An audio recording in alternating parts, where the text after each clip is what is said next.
Hello à tous, bienvenue dans l'épisode numéro 1 de Saison solaire. Un peu plus de sérieux. Suite à vos demandes, voici la vidéo sur mon parcours et comment j'en suis arrivée aujourd'hui, le 27 janvier 2022, à vivre en Indonésie, Bali Canggu. Pour cette vidéo, j'ai pris des snacks que j'ai jamais goûtés, genre ce qui ressemble à une barre de Lion goût fraise. Donc vous aussi, installez-vous avec vos snacks et puis on commence la vidéo, c'est parti. Pour commencer mon parcours,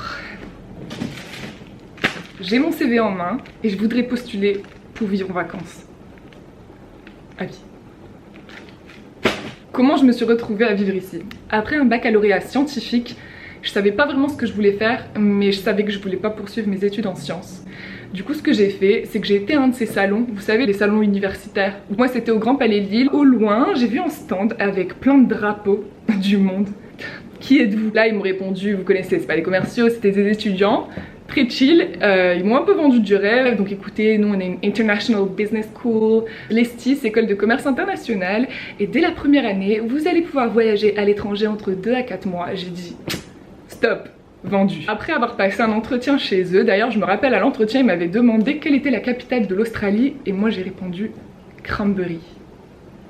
Malgré ça, j'ai été acceptée à l'école et s'en suivent 5 années de voyages, de rencontres, de rires, de pleurs, de lèvres, chouf et pétrus rouge à la rue de la Soif de Lille. C'était vraiment des années incroyables que j'ai trop appréciées. C'est quelques-unes des plus belles années de ma vie. Ce qui était le déclencheur de toute cette vie de voyage, c'était vraiment cette école, l'ESTIS à Lille. Évidemment, c'était mon choix.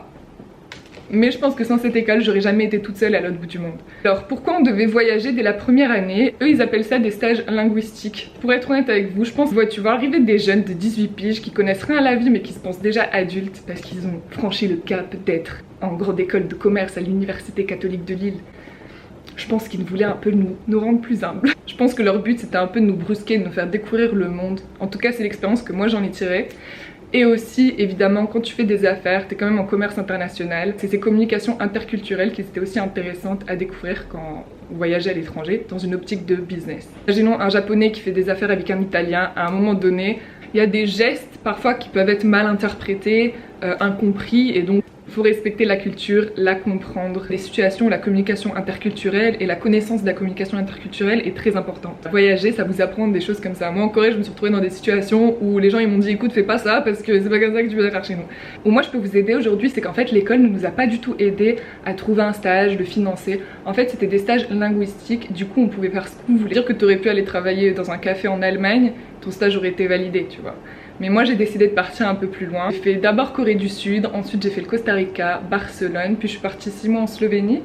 Et après c'était ma dernière année de master, j'ai dû la faire à Villeneuve d'Ascq. C'était vraiment une année difficile, particulièrement parce qu'après c'était fini. Et là tu devais vraiment commencer ta vie d'adulte. Et j'étais tellement paniquée, crise d'adulte, je sais pas, peut-être que j'ai le syndrome de Peter Pan. Et comment j'ai résolu cette anxiété? J'ai décidé de prendre un aller simple pour l'Australie. Après s'en est suivi Australie, Indonésie, Malaisie, Vietnam, Japon, puis 3 ans à Barcelone et ensuite j'ai atterri ici. Le chapitre 1 est clos, chapitre 2 maintenant. Concrètement, comment t'as fait pour partir et vivre à l'étranger? Et pour ce chapitre 2, on va essayer un petit snack. Et comme des Mikado, mais chocolat, banane, crème.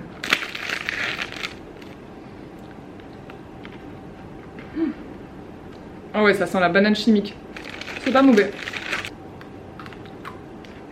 Bon, ce chapitre 2 est vraiment basé sur mes expériences parce que je pense qu'il y a plein de manières différentes de partir à l'étranger. Et donc j'ai divisé ça en 3 parties. Enfin, soit tu as l'option de voyager en faisant des tafs basiques où tu vas échanger plutôt ton temps, ton service contre des biens. Il n'y a pas de retour d'argent. La deuxième option, c'est trouver un taf dans ton pays d'accueil et puis recevoir un salaire.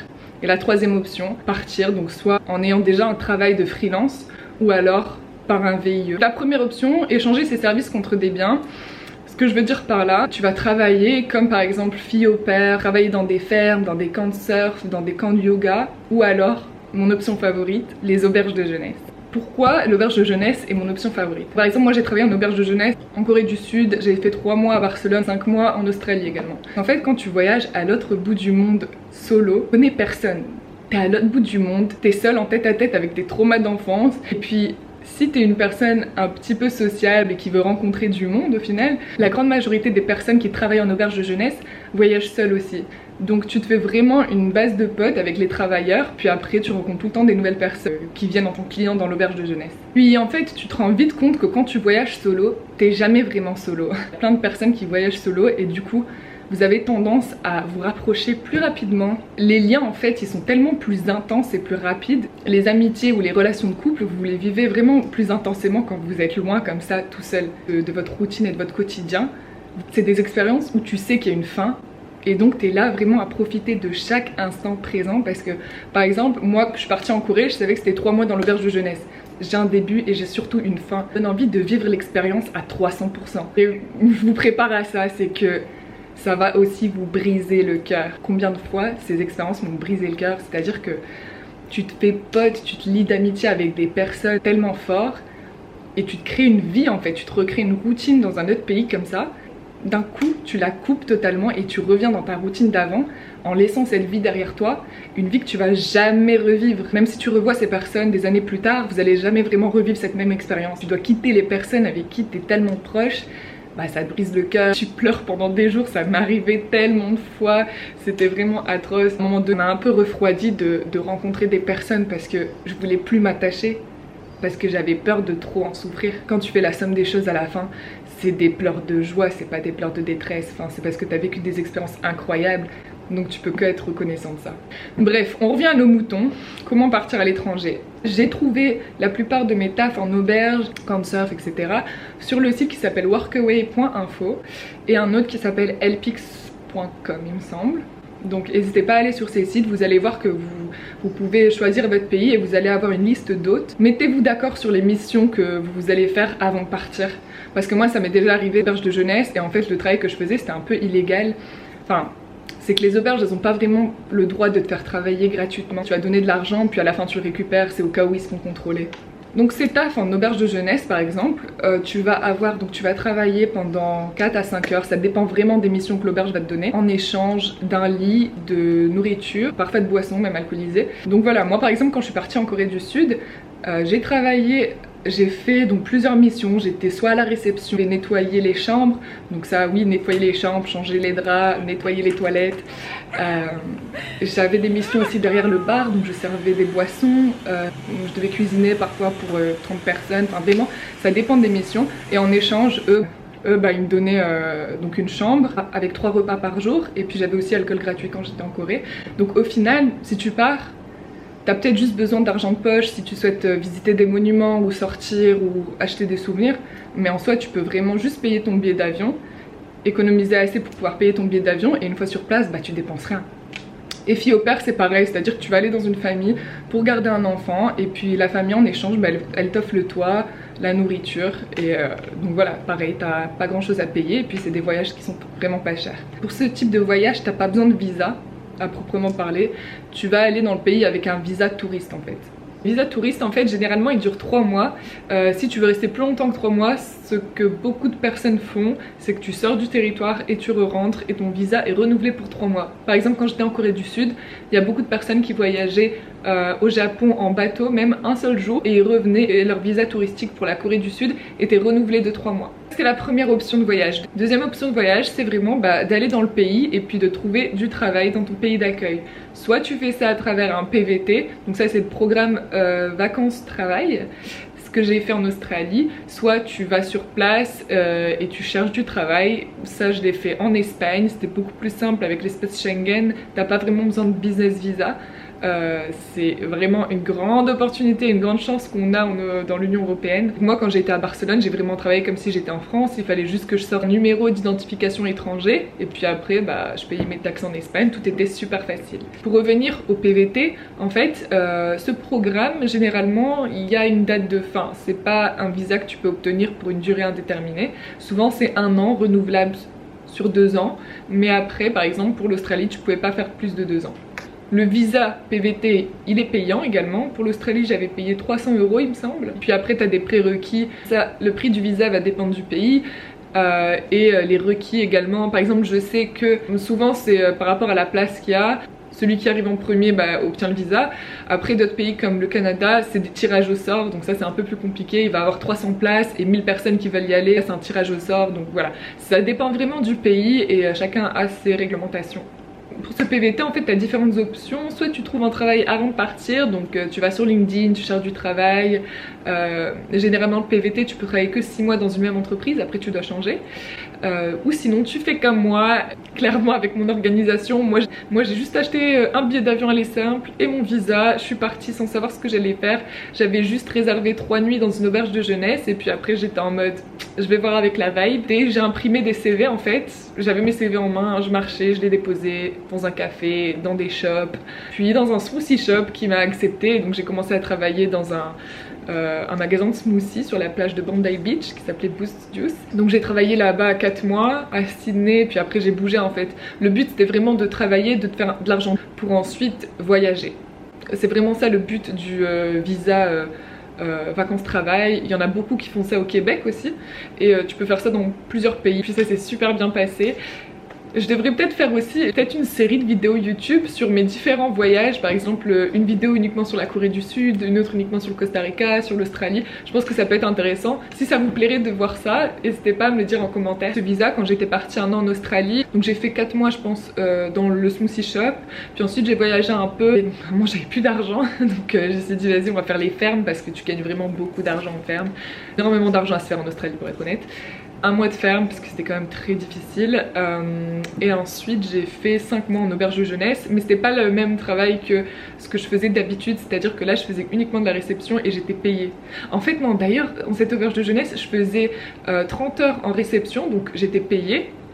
Et à côté, je travaillais pour mon logement, du nettoyage de chambre, housekeeping en fait, avec une équipe. Et là, je travaillais en auberge de jeunesse, un taf pour mon salaire et un autre taf pour me payer mon lit. Je travaillais à peu près 50 heures par semaine, donc c'était intense, mais expérience incroyable parce que j'avais une équipe géniale. C'était une chaîne d'auberge de jeunesse qui s'appelait le Mad Monkeys, c'était vraiment cool.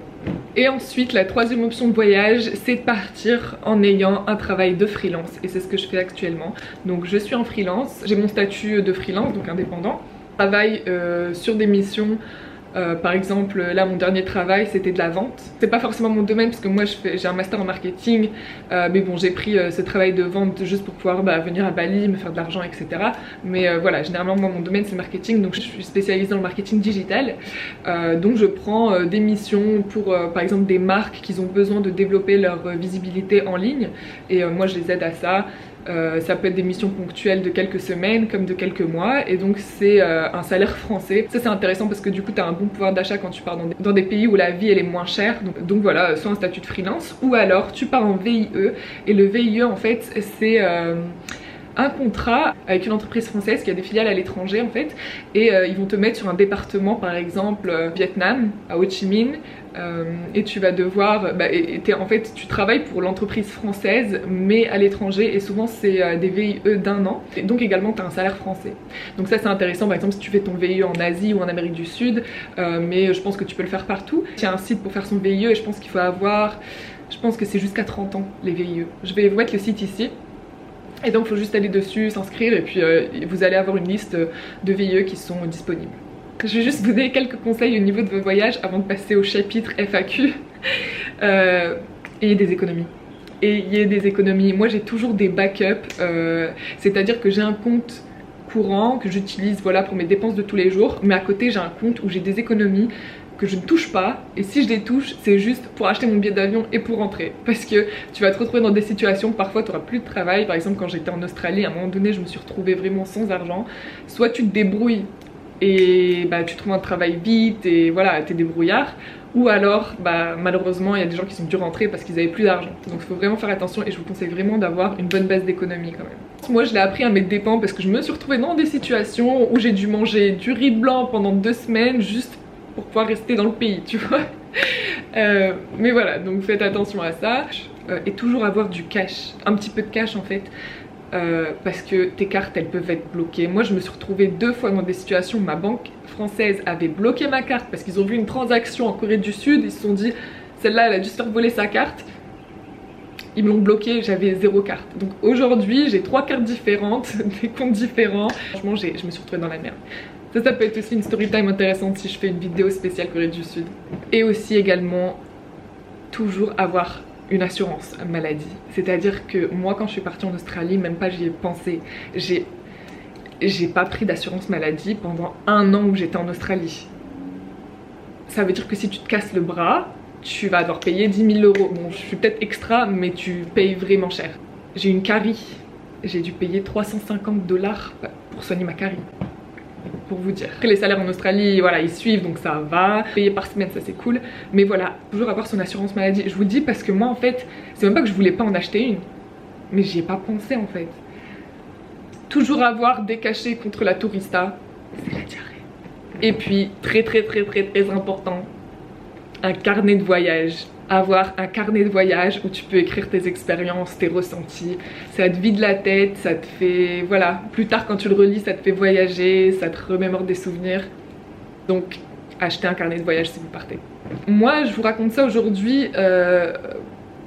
Je suis partie quand il n'y avait pas le Covid encore. Donc aujourd'hui, c'est pas aussi facile de choper un PVT, par exemple.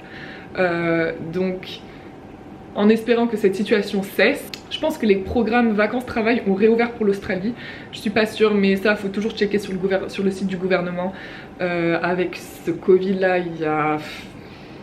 Tu sais jamais ce qui va se passer. J'ai dû venir à Bali avec un business visa. La première fois que j'étais à Bali, j'avais pas besoin de visa, tu vois. Et aujourd'hui, la situation est pas aussi simple qu'avant, je le conçois. Les auberges de jeunesse ont perdu beaucoup d'effectifs. Moi, j'ai beaucoup d'espoir pour cet été et je pense que ça va s'améliorer. Donc, on reste positive et je suis sûre que ça va revenir très vite. Donc, qu'est-ce que je teste pour le prochain chapitre? On teste le lion à la fraise.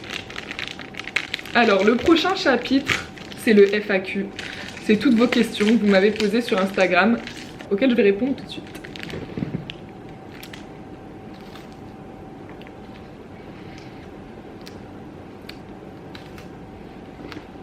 C'est pas très bon. J'ai le poste,